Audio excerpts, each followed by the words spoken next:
Peter Pan's Neverland Nightmares is the latest movie within the Poohniverse. We follow the horror reimagining of the childhood icon Peter Pan with characters like Wendy and her younger brother who end up being kidnapped by Peter Pan. Wendy must now do everything and anything in her power to try and save her brother before he's sent off to Neverland. And that's all. Pretty much not any spoilers to you guys. It will be spoiler free for the most part of this video, and then towards the end I will be going into spoilers on what happens in Peter Pan Neverland Nightmares. Now, couple of disclaimers off the top.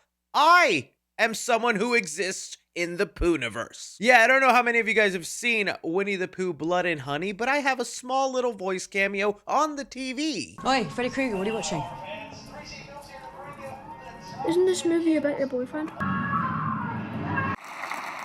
And the Oscar goes to... And with that kind of role in the universe, you could say I'm like the Tony Stark of the Poohniverse. I'm that crucial and important, yes. No, but joking aside, the people involved in creating the Poohniverse, people like Scott Chambers, the director of Peter Pan Neverland Nightmares, and Reese Frank Waterfield, who directed the 2 Winnie the Pooh movies, I've grown to have some admiration to what they're trying to do with this horrifying childhood universe. While my first introduction was the original Winnie the Pooh horror movie that I called one of the worst movies I had ever seen, they were very open and willing to take that criticism to the point that I felt they made major improvements when it came to the second movie. I also think in a time where AI is just becoming so much more easy to use, it's a miracle these people who are making pretty cheap, easy money making characters that are recognizable by all people, because we've all have heard of the name Winnie the Pooh, Peter Pan. I think it's honestly a pretty nice achievement there isn't just lousy AI every other turn in these movies. Their posters aren't completely made with AI. No, they're doing the best they can with the budget they're given and actually are trying to give people something that maybe they can enjoy. But even with my respect and appreciation on the creators for including me in their universe, I'm still going to be completely honest on my thoughts here, because these movies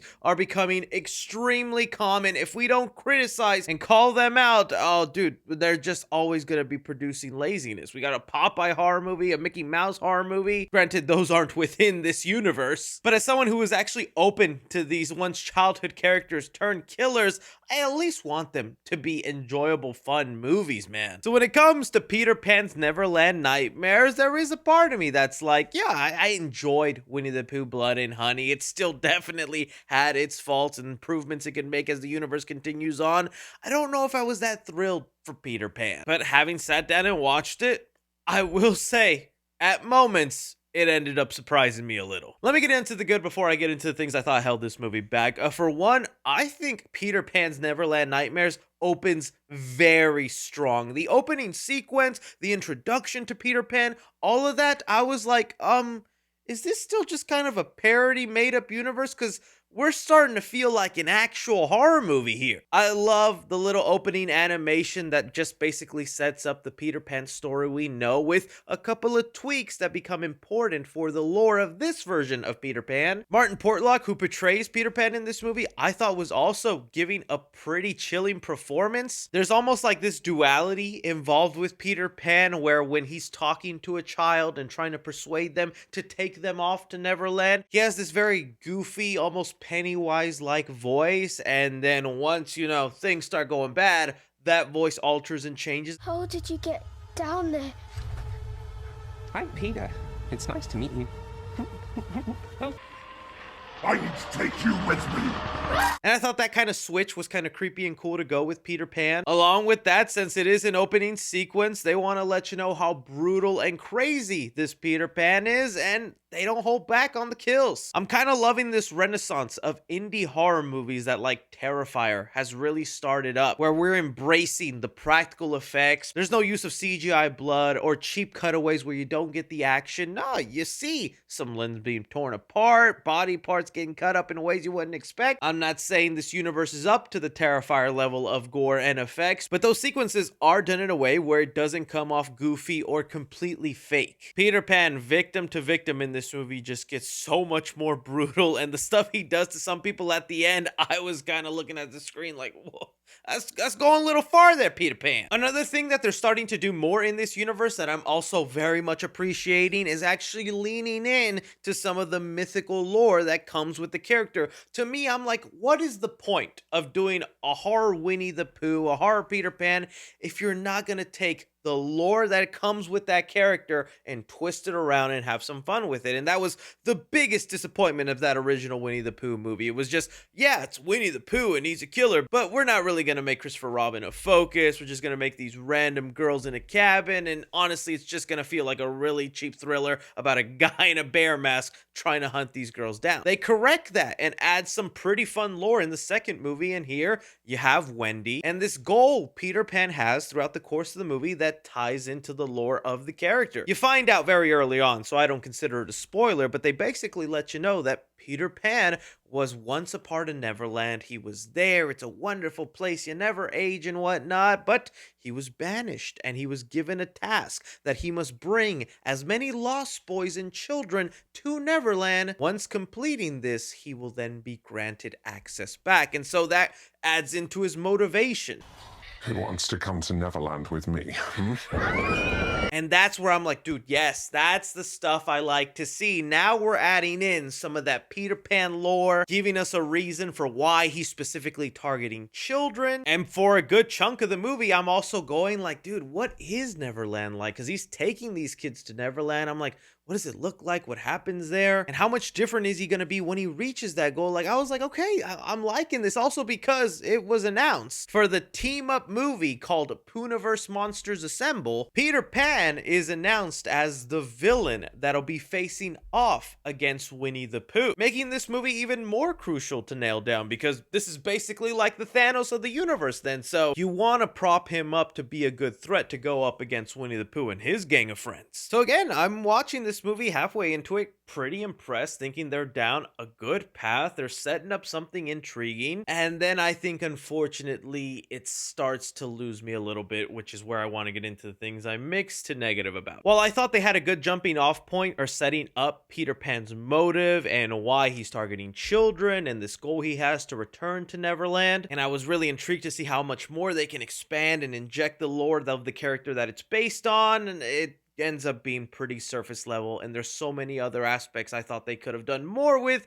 that end up letting me down. Starting off with Tinkerbell. So Tinkerbell is there as Peter Pan's helping hand, just like in the original classic, but here she's an addict, and to her, pixie dust is, you know, little drugs and needles that she injects in herself, and is just going along with Peter Pan's plan for the promise that once he reaches his goal, they will both be able to enter Neverland and get their magical powers. Why hasn't he taken you there then? Because I'm different. I've always been different. I'm a fairy. And I don't know, I guess I can see the dots about where that's really effed up an adult to be like, you know, Tinkerbell? Yeah, she likes herself that pixie dust. And she have it all the time. And that's funny that, you know, pixie dust can be a nickname for certain drugs. And so you would decide to just make Tinkerbell an addict. But it felt like, okay, that's it. We're not going to do anything else with Tinkerbell. Same goes for Captain Hook. Because you do get a Captain Hook in this movie. And you'll know he's Captain Hook for one very obvious physical trait. And then that's about it. Doesn't really have a large role. Maybe there's something for him in the future, and that'll be exciting, but it's kind of just there in appearance and name. Same goes for Wendy. The idea of making Wendy, you know, the final girl and the person that goes after Peter Pan, yeah, that makes sense, and I like that they went through with that, but it also never really felt that rivalry between them, and it felt more like a character that was just the character in name only. But probably the biggest downer that I'll elaborate with in a spoiler section at the end of this video, I'm not going to say it now, I'll clearly tell you when I'll say the spoiler, but when you get to the end of the movie and what they were building up and setting up in a world where we know this is all connected, in a universe where a mutant bear, a mutant tiger, this human half owl exist out there, and you know Peter Pan's supposed to be also the big villain for that movie, where we get to on what's actually happening, what's going down, what Neverland actually is, it felt a little disappointing. Like, I think as a concept, it works cool and it makes sense if this was a solo thing that doesn't connect to an overall mythological universe. Then yeah, I think they actually nailed a pretty decent Peter Pan movie. But I think as setting up your big bad and what happens here, a little bit of a letdown. Also, the pattern I'm seeing with these movies is the in-between fluff where you're trying to make us care for these characters. That's where the film really drags, because we're in a universe where fairy tale creatures or these characters we knew as kids are now killers. We're in there for a specific reason and we want to have fun. And don't get me wrong, there are times in this universe where it's fun, but it's also so deadly serious, it comes off feeling a little dull sometimes, where it's like, this is Peter Pan as a killer, man. Why do we have dialogue and heartbreaking sequences like this is a serious movie that we should really contemplate on, you know? I think the world could benefit for some more lightheartedness and getting back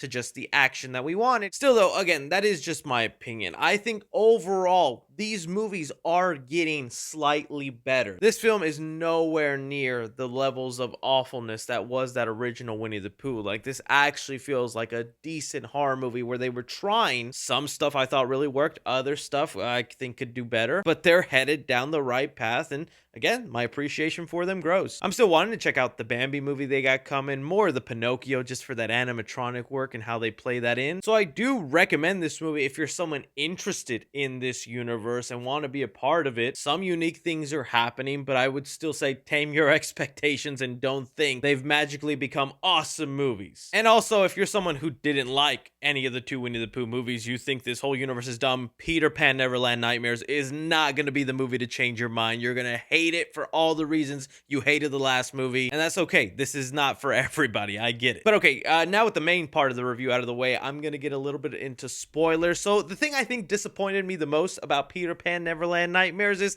I was really intrigued with this idea that, you know, Peter is trying to kill as many people so he can be let back into Neverland, and I just thought that would also mean he would be granted his powers, because throughout the course of the movie, you're seeing his shadow on the wall. He's even in his bedroom at one point looking like he's reaching his kill count, so he's levitating, and also like what powers that would give to Tinkerbell and how she could then be helpful to Peter Pan's quest. That's where I really thought they were going with the movie, and that's how it would probably end, and then we would get powerful mythological Peter Pan who's ready to fight Winnie the Pooh, but the kind of twist or the reveal of the movie is that no, dude's just a psycho. Neverland doesn't exist. He's just a guy who's been killing kids all his life, thinking that something great will come out of it. He's convinced this addict that she's Tinkerbell and that he can give her power someday if he helps her along. It's even heavily implied that Tinkerbell is one of the earliest victims of Peter Pan, because we get a flashback to a little boy with his fingernails painted pink and he has a pink backpack. And really, Peter Pan just took advantage of this little boy, fed him lies, and promised him something he could never give him, but keeps him in line by giving him constant drugs. And it just ended up being a sad story about a guy who saw things and thought he was Peter Pan. Honestly, that's not a bad like twist or idea as a concept in a solo movie. And a self-contained, just by itself thing, I'm like, yeah, that's pretty effed up if a serial killer thinks he's Peter Pan and he's liberating kids by sending them to Neverland, which was just killing them. Yeah, I could see his drive for it. But here in this universe where we have, you know, mythological crazy things happening and it's not real, and he's the main villain going up against Winnie the Pooh, I'm just kind of like, dude, that mom was beating your butt pretty good.